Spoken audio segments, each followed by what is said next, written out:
우리는 이따금씩 내 자신이나 혹은 내 가족 안에서 뜻하지 않았던 그런 일을 당하곤 합니다. 나의 발행과는 달리 이혼을 하게 된다든지 갑작스럽게 사랑하는 사람과 사별을 경험한다든지 혹은 나의 모든 것을 바쳐 헌신했던 직장에서 해고를 당한다든지 어떤 등등의 고통을 경험하곤 합니다. 그래서 이런 경험에서 오는 고통이나 슬픔을 잊기 위해 어떤 사람들은 술에 빠져 산다든지 또 어떤 사람들은 일 중독에 빠진다든지 또 어떤 사람들은 게임이나 쇼핑에 몰두하곤 합니다. 하지만 고통이나 슬픔을 잊으려는 이런 몸부림들은 아무런 효과가 없습니다. 왜냐하면 그것은 근본적인 해결책이 아니기 때문입니다. 일이나 알코올, 게임이나 쇼핑은 단지 그 사람이 경험했던 고통이나 슬픔을 회피하려는 고육지책일 뿐 그 사람의 몸은 여전히 그 고통이나 슬픔을 기억하고 있기 때문입니다. 오히려 잠시 그런 중독 행위로 마비되었던 고통과 슬픔은 우리 몸속 어딘가에 돌아다니다가 어느 순간 그 사람에게 타격을 주게 됩니다. 밤에 잠을 잘못 이루고 불면증에 시달린다든지 몸의 특정 부위에 이상이 생겨 통증을 느낀다든지 또는 알 수 없는 우울감에 휩싸인다든지 다양한 신체 증상으로 드러나게 됩니다. 잘 돌보지 못한 고통이나 감정이 우리의 몸 안에서 자기를 좀 돌봐달라고 호소하는 것입니다. 소위 고통이나 돌보지 못한 감정의 신체화 증상입니다. 우리가 고통이나 슬픔을 당했을 때 그것에 상처받은 마음을 잘 돌보지 못하니 이제 그 진실을 잘 기억하고 있는 우리들의 몸이 우리 마음에게 말하는 것입니다. 이처럼 우리는 인생을 살아가면서 이따금씩 전혀 예기치 않은 상황 속에서 전혀 이해할 수 없는 방식으로 고통이나 슬픔을 경험하곤 합니다.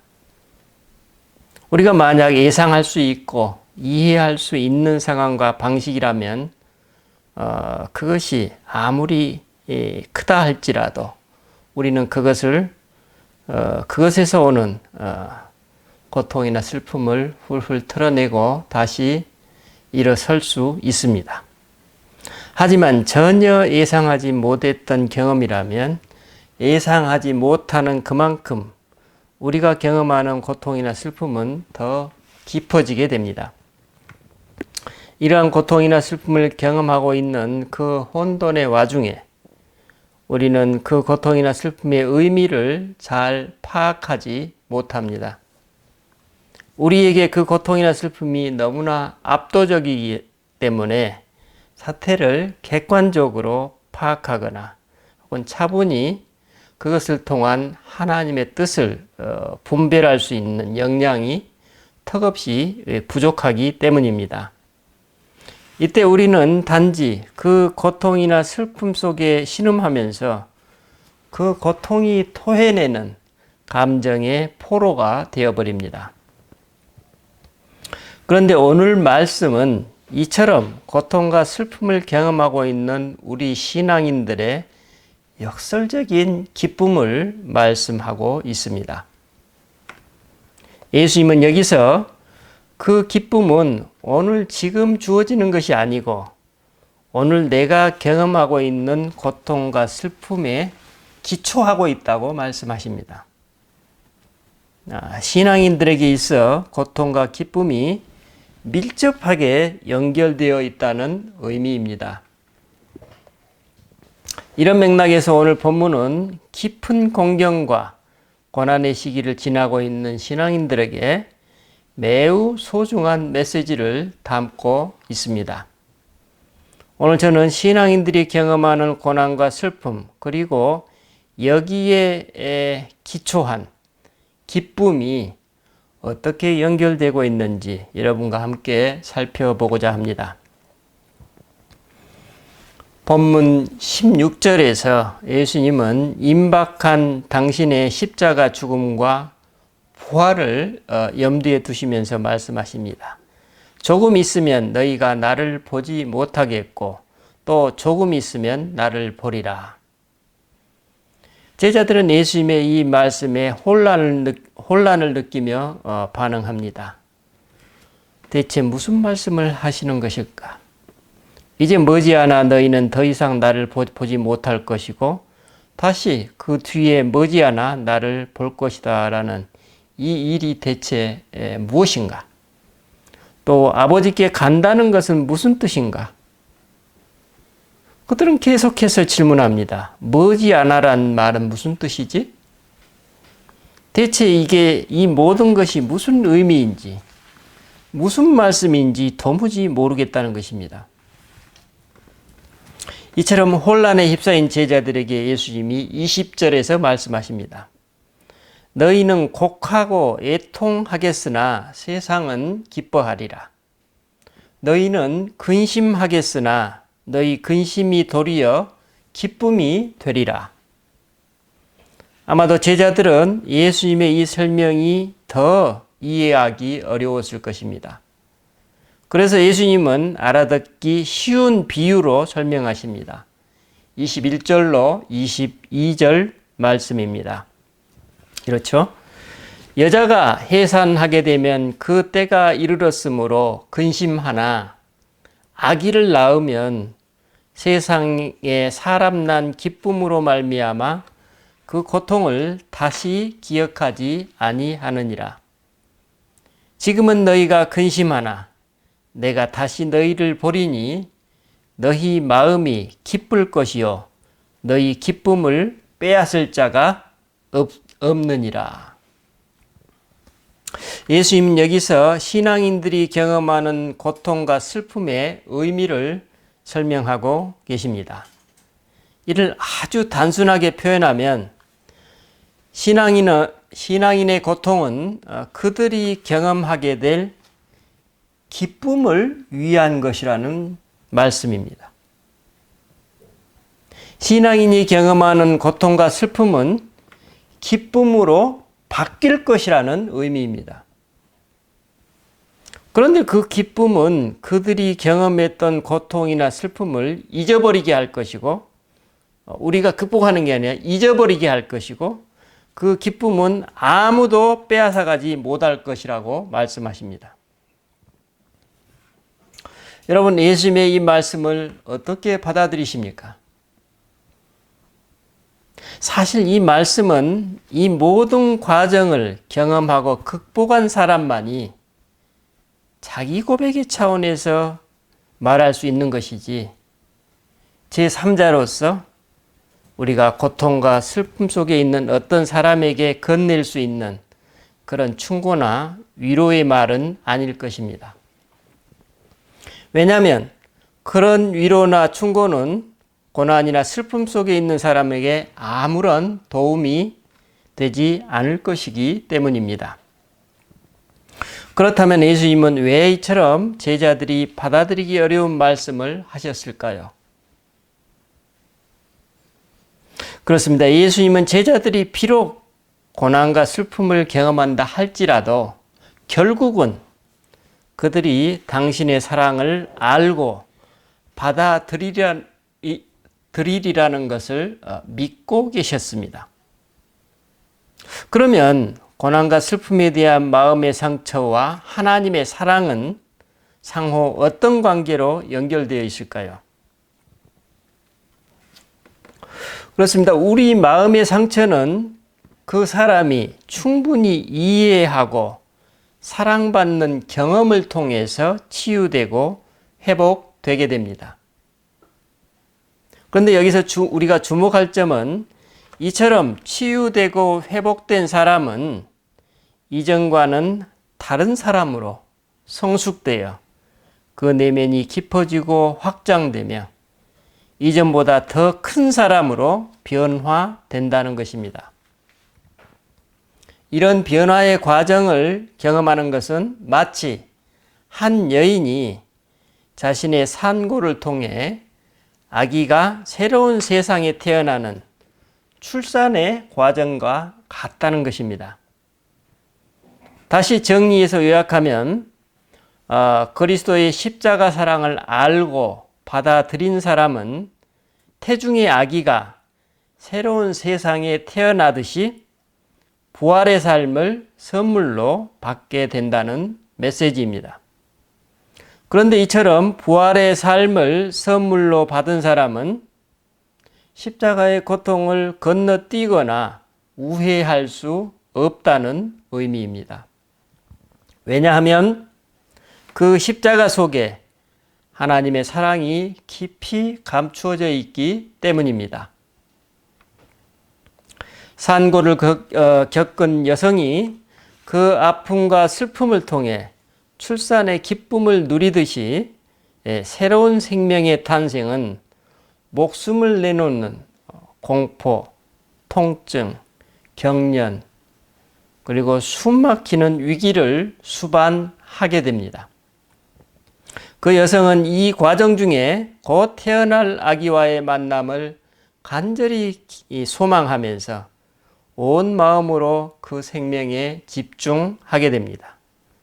그리고 마침내 고통이 최고조에 달하는 그 출산의 순간 여성은 어머니로서의 기쁨을 누리며 만족하게 됩니다.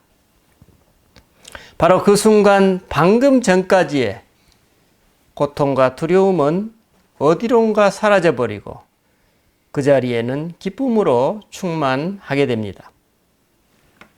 우리는 여기서 우리가 경험하는 고통과 기쁨이 서로 분리되어 있지 않다는 것을 알 수 있습니다.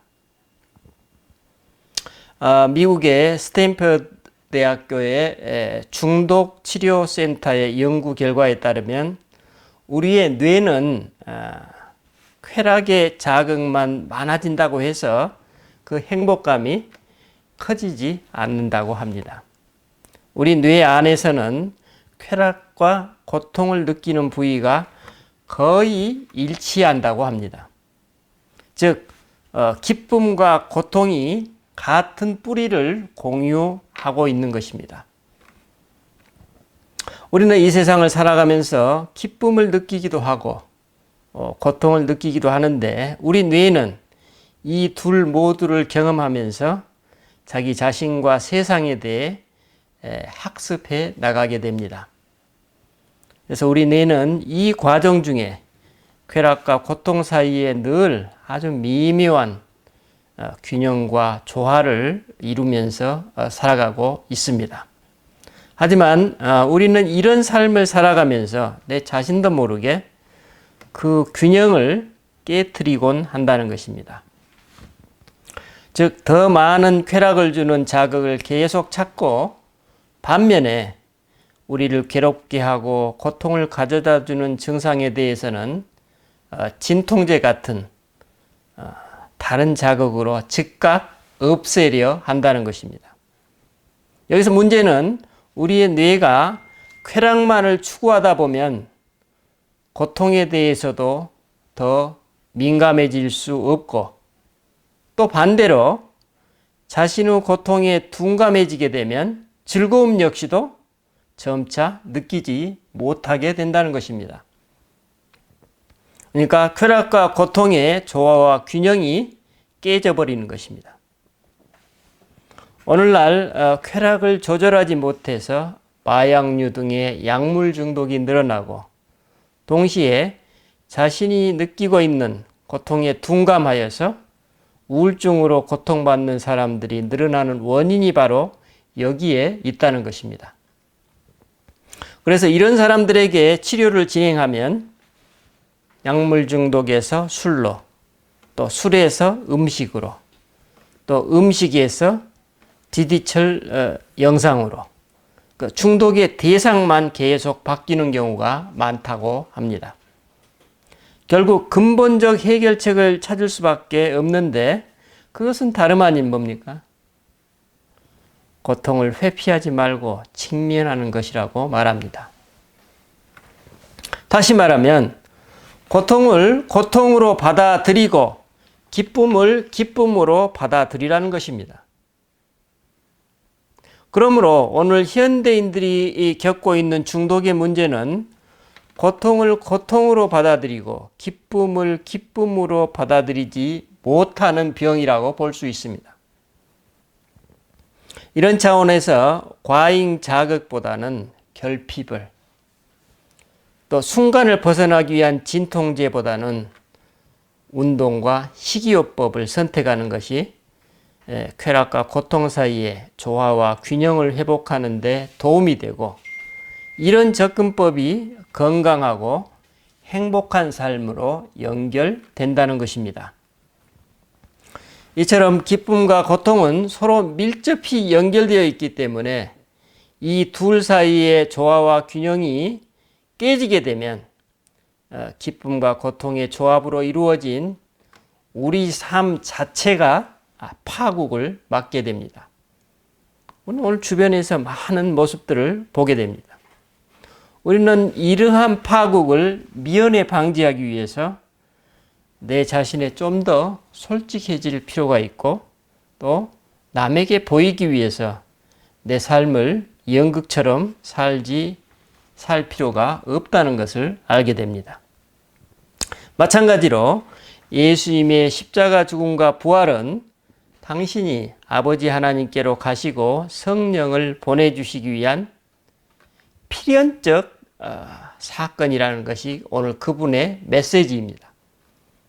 즉 고통과 기쁨이 별개가 아니라 오히려 긴밀히 연결되어 있다는 것입니다. 오늘 본문에서 예수님은 당신의 충격적인 십자가 사건에 제자들이 경험하게 될 그 혼란을 예고하십니다. 그리고 당신의 부재 속에 있을 그들을 미리서 배려하고 계십니다. 하지만 예수님이 어떻게 설명하시든 그 어느 누가 이런 충격적 사건에 미리서 적절히 대비할 수 있을까요? 우리는 바로 여기서 고통과 슬픔 속에 감추어진 하나님의 섭리와 그분의 신비를 짐작할 수 있습니다. 우리 대부분은 이처럼 내가 고난과 슬픔을 통해 영적 부활로 거듭나기 전까지는 내가 좀 더 성숙해지기 위해 자발적으로 고난과 슬픔을 자처할 수 없습니다. 바로 이런 맥락에서 우리에게 왜 고난과 슬픔이 주어지는지 외생적으로 우리가 이해할 수 있습니다. 즉 우리는 나의 성숙을 위해 자발적인 고난이나 슬픔을 스스로 자초할 수는 없으나 혹 우리에게 이유 없이 예고 없이 다가오는 고난과 슬픔을 어떤 자세와 태도로 받아들일지는 내 자신이 결정할 수 있다는 메시지입니다. 그런데 이런 자세와 태도는 어떻게 체득될 수 있을까요? 그것은 고난과 슬픔을 직접 정면으로 극복해내면서 우리 안에 자리 잡게 됩니다. 본 복음서를 전하고 있는 요한에 따르면 바로 이런 맥락에서 이제부터 제자들이 경험하게 될 예수님의 순환과 죽음, 그리고 그분의 부활을 바라보라는 것입니다. 이 모든 일련의 과정과 사건들은 그저 일회성으로 일어난 충격적이고 특별한 사건이 아니라 천지가 개벽하는 새로운 세상, 하나님의 나라가 태어나는 표적이라는 것입니다. 하지만 제자들은 이에 전혀 준비되어 있지 않았고 그들이 감당할 수 없는 일들이 일어났습니다. 오늘 우리 성도들의 삶이, 특히 고난과 슬픔을 겪고 있는 신앙인들의 삶이 그렇다는 것입니다. 왜 그렇습니까? 바로 그 사람이 이제 그리스도께서 열어놓은 천지개벽의 새로운 세상에서 새로운 생명으로 살아야 하기 때문입니다. 이제는 더 이상 과거의 방식대로 살지 말라는 그리스도의 초대입니다. 몸과 마음속의 고통이나 슬픔이 병고로 드러났다는 것은 이제 더 이상 과거처럼 살 수 없다는 우리 몸의 경고입니다. 여러분, 어느 작가가 이런 얘기를 했더라고요. 깨진 컵 안에 물을 채우는 거의 유일한 방법은 새로운 컵을 찾는 것입니다. 이미 깨진 유리를 치우는 일은 눈물나게 힘들겠지만 새로운 물컵이 다 채워질 즈음 우리는 과거의 나와는 완전히 다른 새로운 사람이 되어 있을 것입니다. 여러분, 우리에게는 이 과정이 참으로 아픈 일이지만 우리가 이처럼 새로운 사람으로 변화될 수 있는 거의 유일한 길은 새로운 삶의 자세와 태도, 새로운 삶의 방식을 배워서 받아들일 수밖에 없는 어떤 경험이 불가피하다는 것입니다. 이게 우리의 슬픔이죠. 하지만 우리가 이처럼 새로운 생명, 새로운 사람이 되었을 때 마치 여인이 아기를 낳으면 그 생명으로 인해서 기쁨, 즉 방금 전까지의 산고를 깨끗이 잊어버리듯이 그 사람이 과거에 겪었던 고통이나 슬픔이 오히려 기쁨으로 바뀔 것이라고 말씀하십니다. 이제 새로운 존재로서의 그 사람에게 그리스도가 열어놓은 새로운 세상이 열리게 됩니다.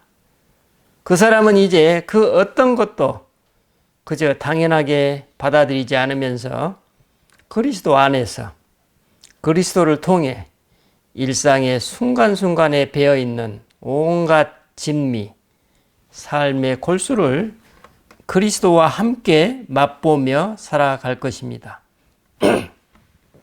예수님은 성도들이 경험하는 이 기쁨을 그 누구도 빼앗아가지 못할 것이라고 말씀하십니다. 여러분, 우리가 이처럼 우는 방법을 배우고 알기 전까지는 우리는 결코 진심으로 웃을 수 없습니다. 고통을 정면으로 직면할 수 있는 사람만이 정작 기쁨의 순간에 그 기쁨을 온전히 누릴 수 있고, 기쁨을 온전히 누릴 수 있는 사람만이 다가오는 고통을 용감하게 직면할 수 있습니다. 그러므로 고통과 기쁨이 분리된 것이 아니라 하나의 뿌리에 잇대어 있음을 알 수 있습니다. 여러분, 똑같은 폭우라도 이쪽 지역에서는 가뭄을 해결하는 단비가 되고, 또 저쪽 지역에서는 홍수를 유발하는 원흉이 될 수 있듯이 우리가 경험하는 그 어떤 고통이나 슬픔도 우리가 긴 세월의 관점에서 보면 그것이 쉽게 좋다, 나쁘다 말할 수 없습니다.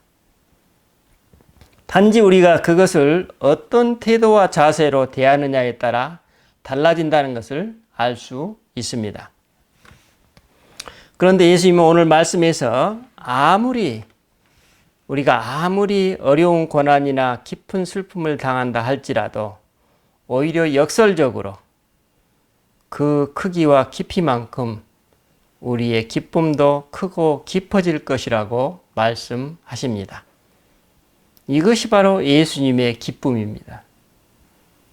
그분이 경험하셨던 십자가의 고통만큼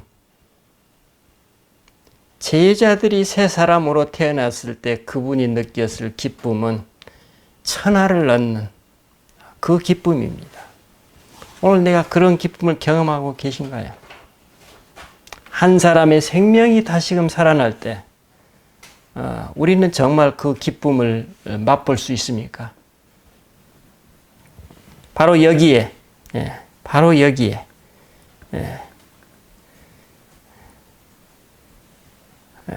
하나님의 신비가 감추어져 있습니다. 그 기쁨은 누가 우리에게 만들어줄 수도 없고 빼앗아갈 수도 없다고 예수님이 말씀하십니다. 바로 여기에 우리가 경험하는 고난과 슬픔의 불가피성이 놓여 있습니다. 이것이 바로 삶의 신비이고 고통의 신비이고 하나님 나라의 신비입니다. 예수님 바로 이 신비, 이 기쁨을 우리에게 선물로 주시길 원하셨고 우리가 그것을 오늘 우리 삶 속에서 마음껏 누리기를 원하십니다. 기도하십시다.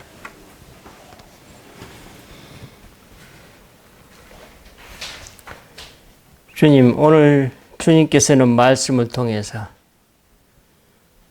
한 사람이 태어날 때 온 세상이 바뀌는 새로운 세상으로 태어나게 된다고 말씀하십니다. 주님, 그런데 그 모든 것이 바로 당신의 십자가의 사랑에서 비롯된다고 말씀하십니다. 기초한다고 말씀하십니다. 주님, 우리가 어떻게 고통을 모르고 하나님의 사랑을 알 수 있겠습니까? 우리가 어떻게 슬픔을 모르고 하나님의 기쁨을 알 수 있겠습니까? 우리가 고통과 슬픔 중에 그 당시에는 아무것도 볼 수 없는 그야말로 혼돈 중에 놓여 있겠지만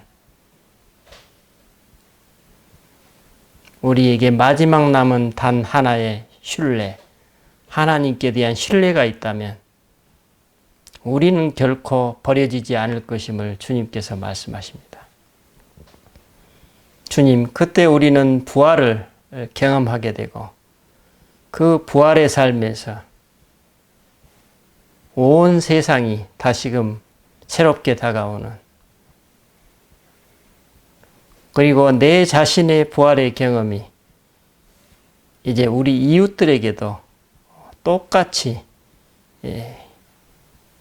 경험되면서 그것이 바로 우리의 기쁨으로 연합되는 그 하나님 나라의 모든 신비들이 우리에게 주어진다고 말씀하십니다. 주님, 우리가 그런 하나님 나라를 온전히 누리는 하나님의 백성들이 될 수 있도록 복을 주시옵소서. 감사드리고 우리 주 예수 그리스도 이름으로 기도드립니다. 아멘.